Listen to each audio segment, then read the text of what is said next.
Kanye being from Chicago, it seems like he's more focused on, you know, his clothing line and being this, you know, this great designer, musician, artist, whatever. I don't know how it is there, but is he doing anything to help out? What he's doing by following his dream with his fashion design, that he knows that will show people that they can do it. Yeah. You know, and he wants them to take that, like, this is somebody who didn't give up. You know, this is somebody who followed, you know, and he's proof that we can do this too. You know what I'm saying? Or we could, you know, do this as black people, you know? And so he knows that. I've heard him speak on that, you know what I'm saying, as far as that. But, you know, some people is like, I got to get myself established, then I could come back and do this, you know? So it might be one of those type of situations to where, like, we might look at him like, oh, that's Kanye West, he's established already, you know? But he might be like, I'm not where I want to be at, as far I'm not comfortable yet, you know what I'm saying? To where he wants to be, where he feel like he'll be more powerful once he's on this level, you know, on this type of plateau of things. So I can't really say that he doesn't, you know. But do they need to see him physically? Do you think, like, I mean, I think it'll mean a lot, you know. But at the same time, you got a lot of street niggas that don't respect Kanye on that level because he don't rap about the street shit. He don't rap about being gangster or selling drugs. So it's like, Kanye West don't know what it's like to do this. But he's working with a lot of those rappers. Yeah, I mean, you could work with someone. You know, that doesn't mean, you know, you that caliber of nigga. You know what I'm saying? It's like, this is what you bring to the table. You know, it's like, you know, but you don't want to talk this type of shit. You know what I'm saying? Or if I do try to talk this type of shit, nobody's going to take me serious because they know, one, I never talked about it in the past. Two, I don't even look like a gangster. You know, like, it's just certain shit like that, you know? So some shit, it doesn't resonate with some people like it does others. You know, a lot of kids and youth today, they might look at somebody like a fucking bum on the street, dirty, can tell you some of the realest shit ever, some of the most helpful shit, and you miss it all because you looking at what their clothes look like. You fucking bum, I'm not listening to shit you got to say because if you were so fucking smart, you wouldn't be in the predicament that you are right now, so I don't got the shit to say to you. I ain't trying to hear nothing that you trying to say. And then, but a motherfucker with some money, or somebody that you see on Instagram holding money on the side of their head like this, tells you something, you want to listen to it because you figure this person is successful. I'm trying to have money like this person. But this could be the same thing that the fucking bum was telling you 10 years ago. And how much better would your life be 10 years ago if you followed the same ass advice, you know, and that you missed out on, and now you're just now getting it 10 years later, you know, things like that. And sometimes it's people like, I take this advice from Kanye, but he can't tell me shit about no drug shit or no, you know, how to be with these pistols. Like, nigga, you don't know what that's like. You know what I'm saying? But, you know, some people ignore certain messages that they shouldn't. And sometimes it's all about the messenger, you know, the person that's carrying the message. Sometimes that means all the difference, you know. And a lot of people too are just opportunists, you know. It's like, oh, Kanye, that's Kanye West. Everybody's on Kanye dick. Hey, man, I rap, man. Can you do this for me? Can you do this for me? Can you even name one of Kanye's songs? You know, can you even, like, you're not listening to what this man is saying. You know, you opportunist, you know? Like, it's like that for some people. You know, it's like, man, like, I see people at shows all the time, like, they open up for me and stuff like that, or meet and greets, and it's kind of like, I feel like it's like they damn near begging for their life. You know, like, hey, man, I rap, man, like, please, basically, like, you my only fucking hope to make a difference, a change. You know, like, I'm trying to get up there where you at. You know what I'm saying? Ooh, and it's like, you know, it's more than just, oh, hop on this song with me. You know what I'm saying? It's more than, you know, I'm gonna do a free feature, you know, for you, or it's more than take this picture with me, or listen to my CD. You know what I'm saying? Like, it takes way more than that to get a person in a position, you know, like that. Like, I got my own team, I got my own artists that I'm trying to bring up right now, and I got multiple tracks and videos with them. You know, they still not where I'm at. You know what I'm saying? It's a you know, it takes time for anything to be great. You know what I'm saying? How long did it take you? I really had to find my niche as far as I missed out on a lot of money. You know, like, I was hustling, you know, so that's how I was investing in myself, you know. And for years I was like making mixtapes, paying for studio time, going to disc makers, you know, to not until I got online. You can sell all this shit online without buying all these glass jewel cases and all this, like saving money. You know what I'm saying? Finding out that what's out of sight is out of mind. Like, this is YouTube, Twitter, Instagram, like, these are free. This is free promotion, and people not even using it. Like, I meet artists all the time, but hey, man, I rap, ooh. I'm like, yeah. You got Twitter? Oh, no, I ain't got no Twitter. Like, why don't you have a Twitter? You know, and you talking about rapping. Mm-hmm. You can't be taking your rap serious. You know, you got some of those people that's just like, oh, I haven't been in the studio in 6 months, but I just ran across Montana. Hey, but I got this song I want to rap to you. Like, this is my life. You know what I'm saying? Like, this is what I do. I don't take no time off. Like, I've been doing this for like 10 years strong. You know what I'm saying? Like, I knew I had something special. You know, it's like it took me that long to really find my niche to where it's like, boom, I finally went viral in May 2014, you know. And it was like, it happened with the song Chiraq, you know. And in that song, I felt something I really never felt before, which was a lot of like frustration, you know. And it was just like, I've been grinding for so long, and and it was like, shit just wasn't paying off, you know what I'm saying? Just, you know, and I know I was just like, whatever the next remix I do, I'm not finna hold back. I'm finna just go crazy, you know what I'm saying? And then everybody's hitting me, like, hey, you know, Nicki Minaj just did a song with her, you know? And then, so I'm looking, I go check the song out, you know, I'm like, damn, you know, she did, you know, then I'm seeing she gave him like a whole bunch of shout outs and shit like that, you know? And I'm like, damn, you know, I don't know how the fuck this came about to happen, you know? But I'm like, shit, I can't get a break for shit, you know what I'm saying? Like, then I was just like, fuck it, I'm just gonna do this. This is gonna be the next remix. I said, I'm gonna go crazy on, you know, like, and I was just like, kind of, like I said, like frustrated, like shit never really paying off or me not getting a break, you know, to where I was just like, shit, they did this beat. Then it's like other people started making remixes and shit to it. Then I'm just looking like, fuck it, I'm finna just kill all their ass, you know, like I'm finna smash this remix, you know what I'm saying?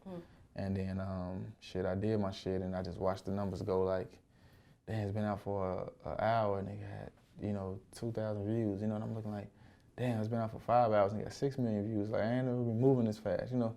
Then I'm like, damn, it's at 20, it's only been out 8 hours and it's at 20 million views, you know? And I'm just watching it grow, you know, and I'm watching it getting 60 million views a day, you know what I'm saying? I mean 60,000 views a day, you know? And so just thousands of views, you know, like, I think it even got up to like getting like 70,000 a day, you know? And then after that, I just, you know, been dropping shit since then and just going crazy and watch the numbers pile up. So now I'll be doing like 1 million a day every time I drop some shit, you know, drop a remix. You did a Post Malone remix, yeah. And he even said something about it. Yeah. How did it make you feel? It made me feel like I know he wasn't no hater for sure, you know? Cause there's some people like, I have mutual friends with some rappers, you know, and they can be like, bro, everybody be listening to your shit when you drop some shit and bro know you cold, but he low-key intimidated, you know what I'm saying? Like everybody know like if y'all got on the track together, what did it look like? You know what I'm saying? Like, and motherfucker not finna position themselves for their own funeral, basically, you know? And it's like, that wouldn't be my objective if I'm on the track with somebody. My objective is not to kill you and I'm on the track. You know, it's like I'm gonna make a song, make sure it's effective. My verse is effective, you know, on the song. On remixes, that's my objective, is to have the best remix out of all the other remixes, you know what I'm saying? So my fans really like that. It's more like a competition thing, you know? And, you know, I just do it really for the sport. Like I still do it. Like before I even had producers making me beats and I didn't have no beats, that's how I got respected as an artist. I would go do mixtapes and rap off industry beats. And people would be like, damn, he killing these famous motherfuckers on their own shit. Like this nigga raw. And he rapping about shit that he living and shit that we know he do. You know what I'm saying? Like I wasn't rapping about Lamborghinis and Bugattis and shit like that. You know what I'm saying? Like I was rapping about old school Chevys and shit, sitting on 24s with lift kits and shit like that, you know, and rims and all this shit, you know, like, cause that's how we was living, you know, me and my homies was and shit back then. So I always had a respect for whoever heard me as a rapper, you know what I'm saying? And now it's just like, I don't know, it's just, like I said, it's a snowball effect. So I'm blessed, ready to see how big it can get.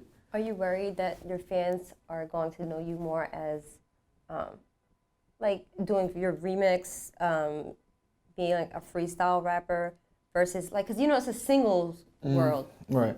No, I'm not worried about that at all. Only reason I still do it, like I did Computers remix in June of 2015.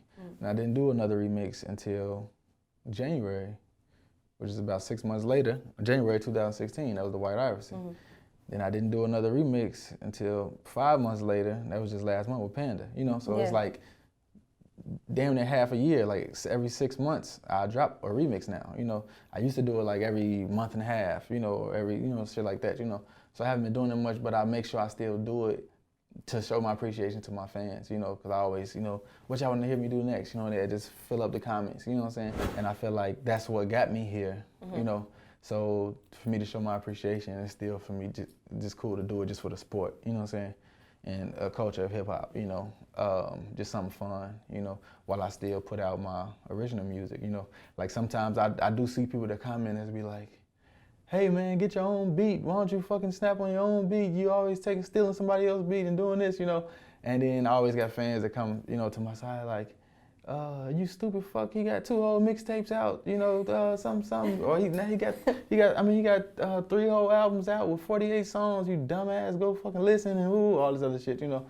And, you know, so everybody, some people are just like, man, maybe they might have seen 2 or 3 videos from me and it was remixes. They didn't click on some of my original shit, you know, because you can see a song on YouTube and it say Panda remix. So be like, okay, I know what that is. Then you might see a song that's original of mine that says Heat Stroke, and you be like, okay, I never heard of that. I'm not gonna click on that. You know, oh, okay, I see a White Iverson remix. Let me click on that. So you click on the remix. You know what I'm saying?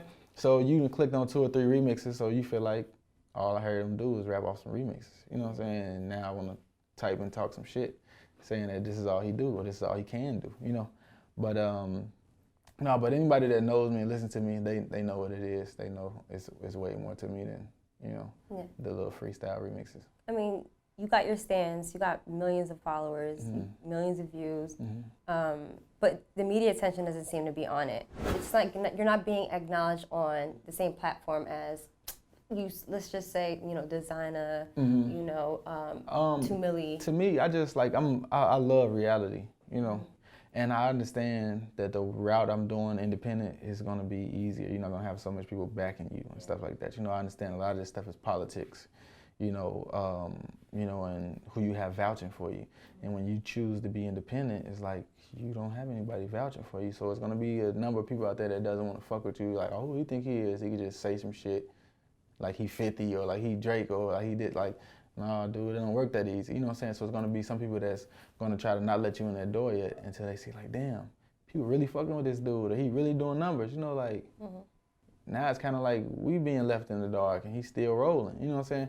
So I've seen that. You know, so I'm not surprised by those things. You know, I've seen people, you know, have 1 million views and I have 38 million views, and I look up and now they got a record deal and songs all over the radio and, you know, Billboard songs and things like that, you know, and it's like, I understand why, you know, but freedom is everything, you know, to me, you know, and I just feel like a lot of people respect money too much, you know, and I'd rather have my freedom than any large amount of money that I never had. Like most people is like, you show them amount of money they never had, they willing to sign anything you stick in front of them.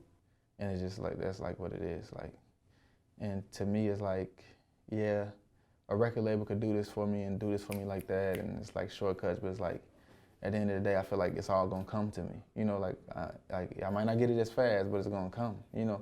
And I'm gonna be like, I earned it, you know, and I worked for it. You know, nobody had to loan it to me or be like, okay, we'll do this for you, now you owe us this, you know, and all this type of stuff. And no, you can't go over here, you gotta take your ass over here, you know, like, I don't have to deal with that. Now I could be like, tell them to move that show over here because me and my son got something planned for this day. You know, like a lot of people can't do that type of shit, you know.